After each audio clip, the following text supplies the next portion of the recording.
Welcome to Squad Teamwork Guild Command Center Radio Briefings Podcast. It's Monday, March 6th, 11:30 a.m. Pacific Standard Time, and I am the Chief Executive Officer and founding Guildmaster of Squad Teamwork, a multi-game... what is it? Oh, I had a whole cool phrasing there. A multi-game... Squad Teamwork Community. Something like that. I totally just blanked on it. Anyways, welcome to the Mantra episode.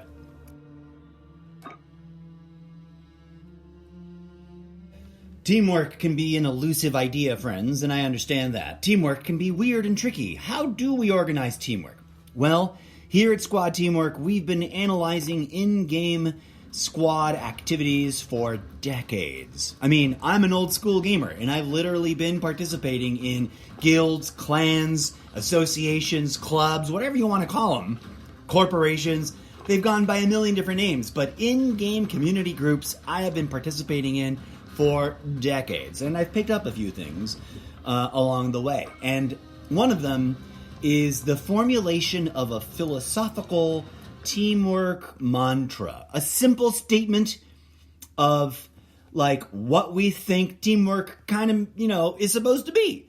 And it is, I will tell you right now, I will warn you, kind of specifically geared towards battle royale style games, especially games with the concentric circles of death that close in on you until you get to the final stages of the battle. But I do believe that you can extrapolate from this fundamentally simple mantra basic principles of teamwork that are applicable in just about any game setting where you find yourself teamed up in a squad formation with 2, 3, 4 other players. All right.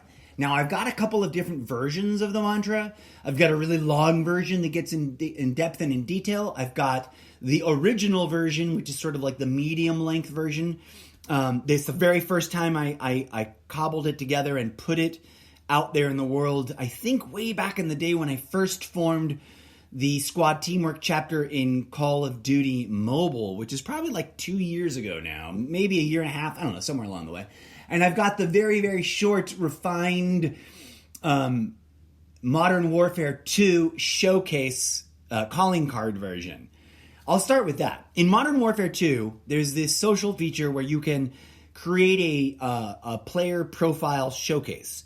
You can feature your favorite operator, your favorite weapon class, your favorite emblem, and calling card. And then they've got a little section where you can display 3 other calling cards. Now, that's a thing that's sort of super common in Call of Duty. It may not be familiar to gamers who have never played Call of Duty. A calling card is like a little graphic emblem that's part of your profile in the game. You'll see pictures of it. The cover of this episode is a screen grab of my calling card setup that I realized perfectly embodied. I was tinkering and playing with all different kinds of calling cards. I like to rotate them pretty regularly. But one day after tinkering, I realized I had intuitively found a set of calling cards that represented the Squad Teamwork mantra. And I realized, okay, my mantra is way too complicated for these 3 images. What would be the 3 simplest Occam's razor, like most simplified version with just 3 steps? Boom, boom, boom. And this is how it goes. And you can see it in the cover, right? But we'll dive into it and unpack it all as we explore the 3 versions of this mantra. But first, to cleanse my own mental palate, here's a little bit of DJ Zed for you. DJ Zed was adamant that we play some DJ Zed music in this episode because he was really upset as a fictional science fiction literary sidekick character. He was really upset that I didn't feature any of his music last episode. So here is Palm Tree Wave Remix Live New Day Centuries Long Night. And we're going to do just a quick sample from it. Please enjoy as we cleanse the palate and then prepare yourself for the wisdom and the silliness and the obviousness of the Squad Teamwork mantra in just a bit.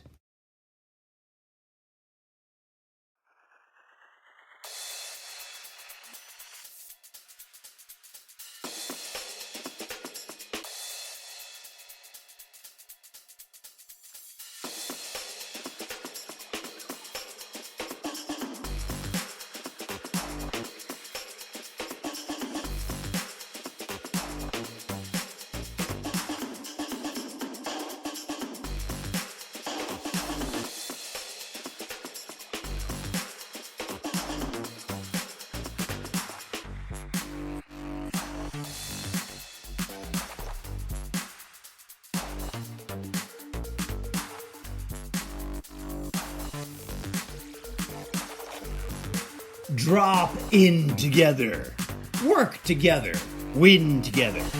That's the mini distilled tiniest version of the mantra.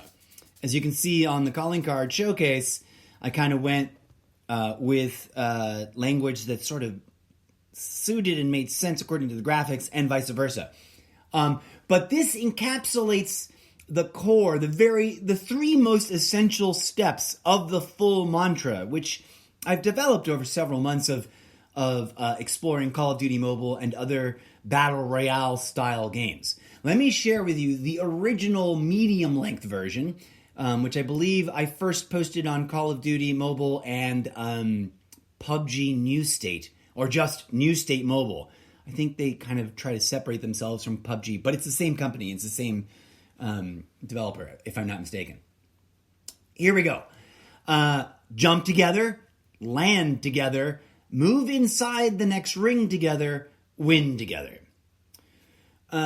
So this may seem obvious, but I think it's worth highlighting and talking about very briefly.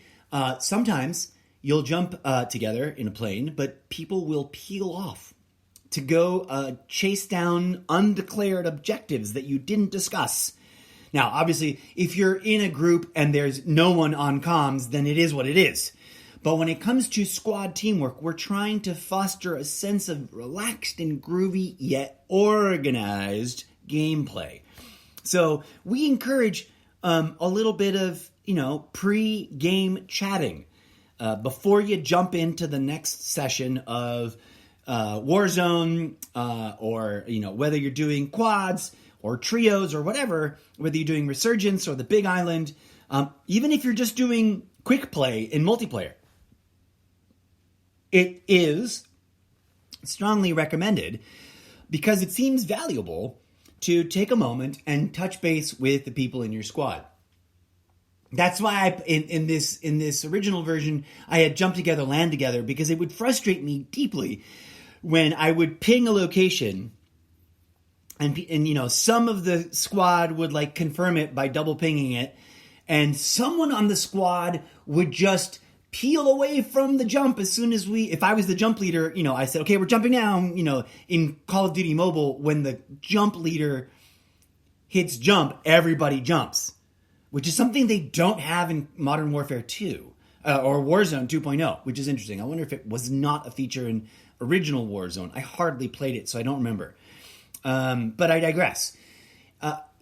While I understand the allure of I'm just going to run this quick objective over here and then meet up with you over there, I have found it mind-blowingly counterproductive to split up at the beginning of the match, because it is next to impossible, especially in Modern Warfare 2, even on Ashika Island, which is smaller than the Big Island. It's just impossible to survive on your own and then reconnect with the team and continue surviving. It matters less, I guess, in Ashika and Resurgence mode, because you're all going to parachute back in anyways. But as a philosophical approach, I'm just suggesting we are trying to create the cultural norm of a little bit of communication goes a long way, of talking to each other hey, let's jump over here, pick a spot, call out the objective you're interested in achieving, talk about it before you get to the point of no return and everyone's spread out all over the map and unable to rejoin. Because even though it may seem like it doesn't mean much in Resurgence, every death, lessens your chance of surviving to the end of the game. And there's a whole survival tactic in Resurgence in Modern Warfare 2, and I'd love to see if it's actually still applicable in Warzone 1. But we need to do a special event of let's go visit Warzone 1. It's still active. The lobbies are still open. But that's a whole nother episode. Okay, so that was the original form. It's still sitting out there on the welcome pages for squad teamwork in a lot of mobile gaming apps. So people might recognize it from that. But here is the expanded version. This is the full complete version, which I developed after playing several weeks in Call of Duty Modern Warfare 2. And getting going with squad teamwork within that gaming environment. Okay, this gets a little pedantic. Some of it is obviously a little obvious, but the point of a mantra is to affirm even that which seems kind of obvious so that everyone knows and everyone's on the same page, and everyone has a chance to acknowledge, hey, I heard that, I get it, okay, I've incorporated that philosophy into my approach, or I reject it, hey, I don't like it for this reason, and we can have a discussion, etc. I'm not saying that every member of the team has to say this mantra once a day or whatever. I'm just saying, when you meet new people, share them this information. Share them the miniature version. Drop in together, work together, win together is a nice 3 bullet point statement. Simple to say, easy to remember, that communicates the relaxed and groovy, yet coordinated and organized gameplay environment that we're trying to create here in squad teamwork. Here's the expanded version, okay? Squad up together. Plan the run together. I guess I could have put plan the run together first. I might still have to do some editing here to make sure that the pacing and the order is the best. But let's just run through it. Squad up together. Plan the run together. Drop in together. Drill the tactics together. Advance together. Stay on objective together. Stay inside the next circle together. Fight together. Know when to fall back together. Survive to the end of the match together. Win together. Learn about the game together. Rank up together. Play professionally together. Enjoy the game for what the game is together. Build community together. So that's the big fancy schmancy, a little bit bloated, a little bit, taking itself too serious version of the mantra. Planning the run together. Let's unpack some of these in case they sound like, wait, what? Planning a run together. Let's say you are eager to do, as one of my favorite examples, a third-person mosh pit session. You want to do a couple hours of third-person mosh pit with some folks from the squad. When I say plan the run together, I mean post a little something in the in-game group if you can find it. If you can't find it there, go to the Xbox platform level group. If you're not aware, dear friends, if you're on an Xbox, Series X or Series S, I don't know about the older gens, whether or not they will also have access to this or not. But you can find out in the, and I've shown this on my stream before, and I'm sure we'll talk about it again. But in the Xbox environment, before you get into a game, there are clubs that you can find and join. Please search for Squad Teamwork 420. Sorry for those who are not 420 enthusiasts. You don't have to be a 420 enthusiast to join the club. I named it that before I realized that it was probably triggery enough to scare away people that would otherwise enjoy playing with the same group of people. But I digress. I can't change it now. I tried, but Squad Teamwork apparently is already in use somewhere as a club. I haven't found it yet, but I'm going to look it up. See if it's me or someone else that might be interested in merging together. But if you search out the Xbox dashboard club for Squad Teamwork, then we can communicate and organize looking for group sessions right through that platform. When the in-game group system is working in Modern Warfare 2 / Warzone 2.0, you can always enter the group, see who's online in the group. It'll tell you. Fun feature, I think it also tells you if an individual member is playing a previous gen Call of Duty title. So if you ever notice that a bunch of us are for some reason all of a sudden in Vanguard, it's probably because we're running a Vanguard run, okay? That means someone, perhaps me, perhaps someone else who has a big passion for Vanguard, despite all the hate out there, said, hey, next Thursday evening, Pacific Standard Time or Eastern Time or whatever time zone you want to organize it at, always try to help out people from different time zones. By if you're going to post an announcement or a looking for group, indicate what time zone you are in, dear organizer, so that they can figure out whether that's a convenient time frame in a different time zone. It helps a lot if you say, I'm going to do something on Saturday at 8, but you don't say what time zone.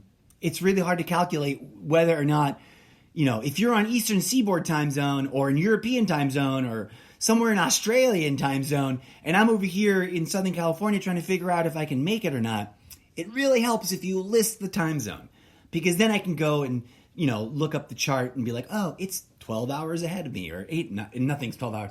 What is there? Anyways, that point's obvious. Okay, so that's what I mean by plan the run together. We want to do, there's been some recent, for example, in the last 2 days, Modern Warfare 1 from 2019 and Black Ops Cold War have recently gotten an update on the Xbox. I don't know what it is. I haven't tried to dig up any update notes or patch notes, but it does spike my curiosity. Is that a good update that's helping to keep the lobbies open for a longer period of time, or are these bad updates that are going to be helping to shut down?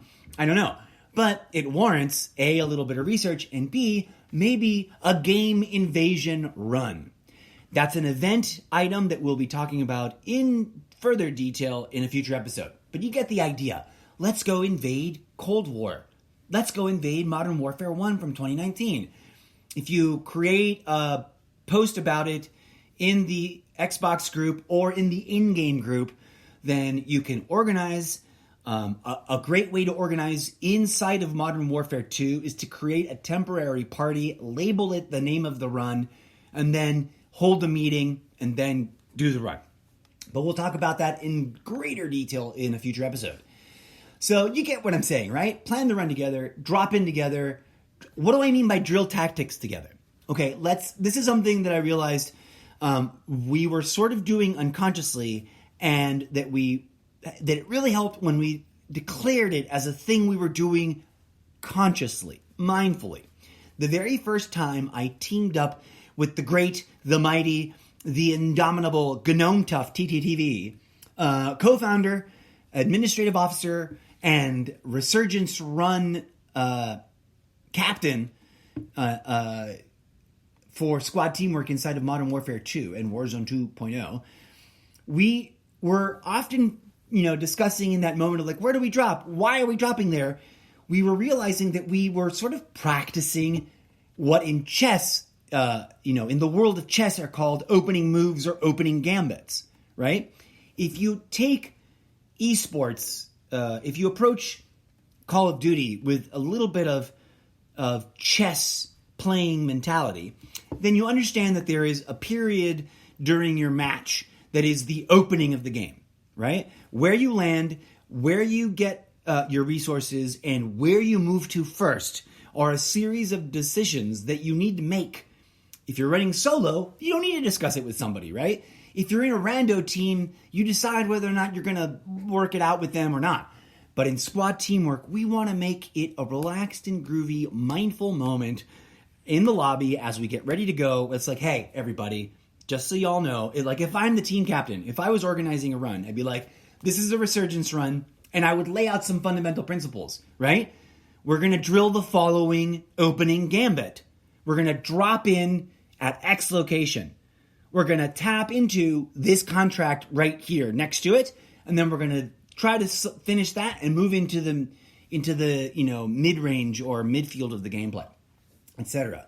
And if you're doing a special, if you do that and you do one match and you're like, yeah, we're going to do the same thing again next match to get better at it, right? You can play for 3 hours, right? And do Resurgence for 3 hours and do completely radically different things every single time, which is a totally valid thing to do. That diversity will help you learn the map, help you learn different tactics. You'll fail and you'll take notes and you'll remember things.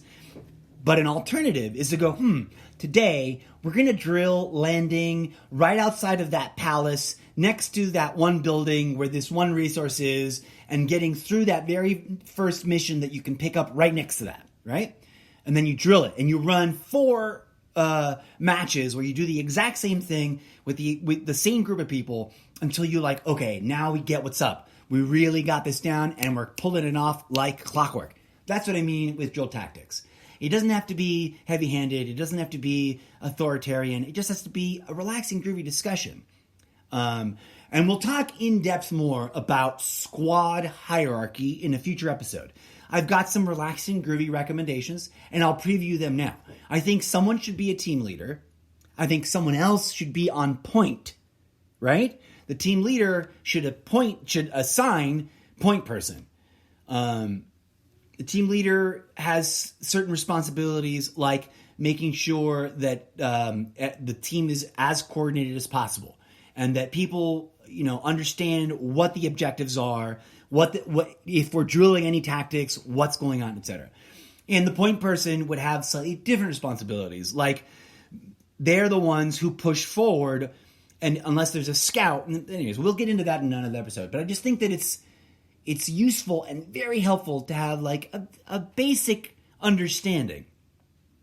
I always tell people when Gnome Tough and I play with randoms and we autofill the squad out, I usually, at some point in the discussion, especially if there's a bit of a lull and people are done chit-chatting about whatever random things, I'll be like, hey guys, whenever Gnome Tough and I play, I always let him lead. He's on point. I've got his 6. And then I usually jump last out of the plane. And if in resurgence mode, whenever I'm parachuting in, I always specifically try to ping out enemies in the vicinity of people who are still on the ground. And then during my jump, I try to float as long as possible to coordinate. And if the team is surviving during my jump, great. And then I'm like, okay, I'm coming in, landing with you. Watch out for these enemies. They're either moving towards you or away from you, etc. If I'm jumping and floating down and the team gets wiped, then I, as the nearest one to landing, have to make a very fast executive decision. Like, where are we going to jump to next? Everyone rally to me, etc. That sort of thing. Okay. Now, that's a lot to unpack, and I've just been rambling a lot longer than I meant to. But you can see how each of these actually has some... these are simple statements, but you can unpack them to get into some real serious, like, sophisticated strategery, right? Like, knowing when to advance. That's one of the things that I've seen lead to complete team wipeouts, is that one person sees something, and then they push forward, and the rest of the team, someone's plating up, the other guy's moving in the opposite direction to open a thing that they see that they need some gear, and someone else is lost and can't find, and the one guy is pushing, doesn't realize that there's 2 other teams right around the corner, and then everyone gets discovered and wiped. That's what I'm talking about. That's exactly why it's important always to know and to have a clear and simple way of communicating that it's time to retreat. Do not push, right? That's why someone should always play Overwatch. Anybody who's parachuting down should play a little bit of Overwatch role. Like, if you're the only one in the air in Resurgence, like, ping out enemies, etc. Anyways, we already talked about that. There's a whole survival mechanism, I think, or a whole survival tactic or mentality that can be applied to Resurgence, which is like, if you're the last man on the ground and the rest of your team is waiting for the countdown, you have to survive, or else your team gets wiped, and then the next, you've lost, you're out of the game. So that changes what you should be doing. So designated survival mode should be understood by everyone in the squad, so that you don't suddenly go traipsing after some objective or trying to run down something else, or chase down a solo player that you think you can take down, when what you should really be focusing on is surviving until you can rally the team together and then organize and move forward together. The last thing I want to over-explain is moving inside or staying inside of the next circle. One area that I've always been frustrated with when I've played with randoms, especially when some or all of us were not on mic, and I often play off mic because it's a different kind of challenge, right? Especially with randos, trying to stay together, trying to coordinate, and then trying to follow the person that seems to be doing the best leadership is just an interesting challenge for me, as well as it's a little bit less stressful in a way, because like if they know what they're doing, then it all makes sense, and if they don't know what they're doing, then I just try to survive. But in my humble opinion, in Battle Royale mode, when there's clearly identified inner boundary of where the fog is going to stop moving, right? The cloud of death, whatever it is. It's called different things in different games. But again, extrapolating from Call of Duty. And I know that in Modern Warfare 2, there's now like new modes of multiple rings and the rings move, but staying with the basic principle of there's, when you first land in Battle Royale, all is clear. The map, though, the mini-map almost always, in almost every game, either at some point as the gas begins to move or even permanently, shows you the next safe zone. I'm of the preference, personally, forget about waiting until the gas starts moving. I'm like, I want to be inside the safe zone before I even get the announcement that the safe zone is shrinking.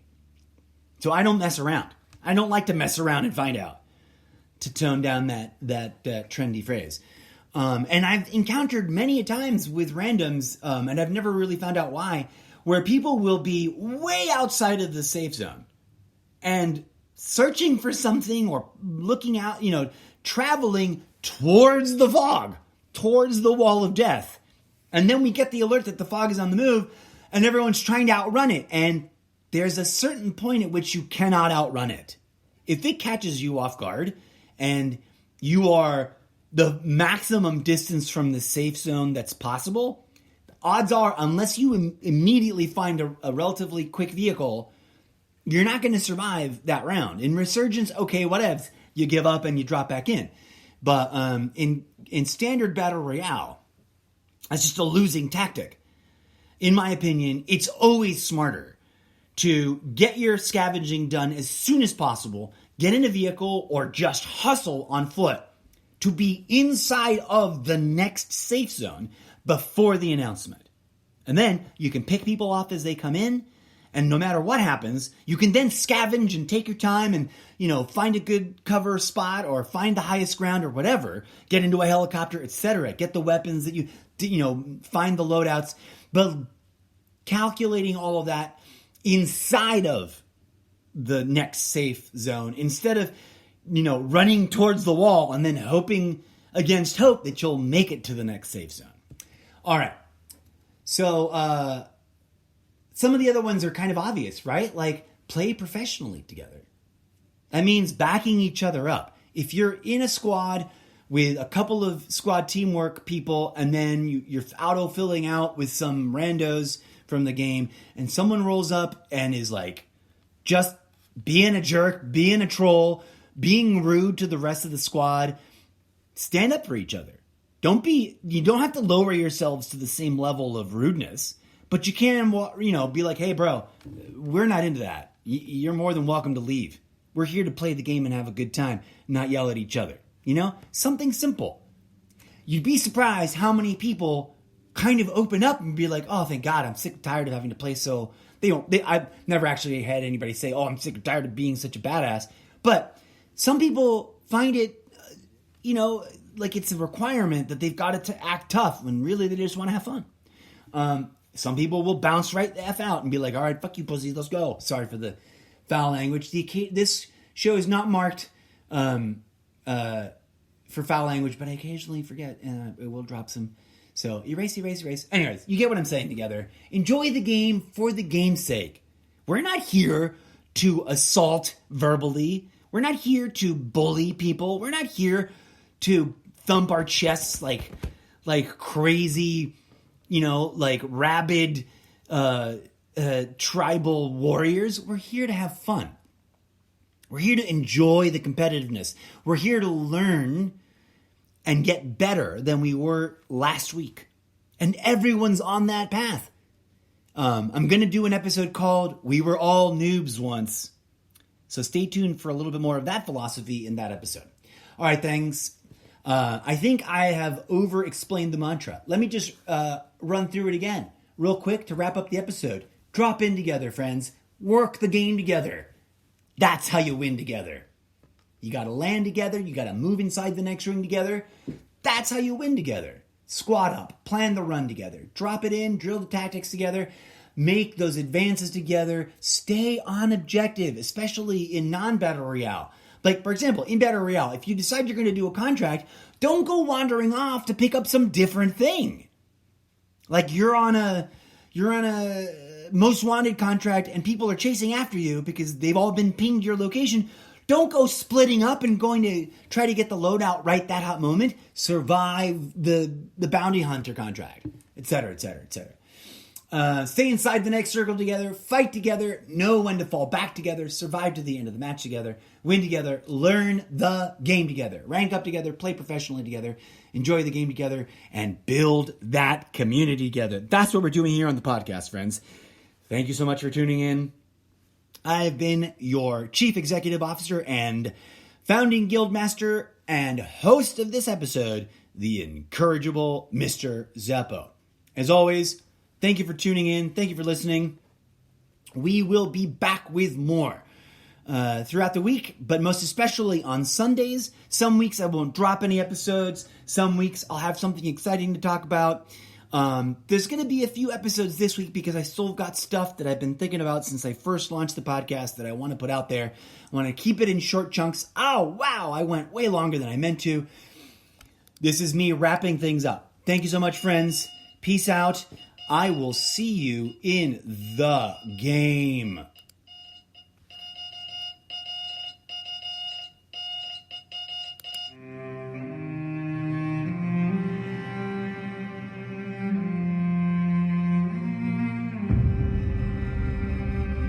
Squad Teamwork is a multi-game guild community of relaxed and groovy gamers that cultivate a chill yet professional gaming attitude. If you're listening to this out of curiosity and would like to join, please find Mr. Zeppo in the game you're currently enjoying. Please check out the previous episode that lists many of the different games we either already have a chapter in or would like to expand to, and or drop a comment here on the Sprecher platform and let me know what games you're already involved in. Squad Teamwork is an open recruitment, and we are accepting applications from relaxed and groovy gamers that want to enjoy the game with other cool, groovy, relaxed, friendly players that want to enjoy the game in a semi-professional fashion. For more information about Mr. Zeppo and his many adventures in the multiple dimensions of the Zeppoverse, please visit solo.to/Mr. Zeppo.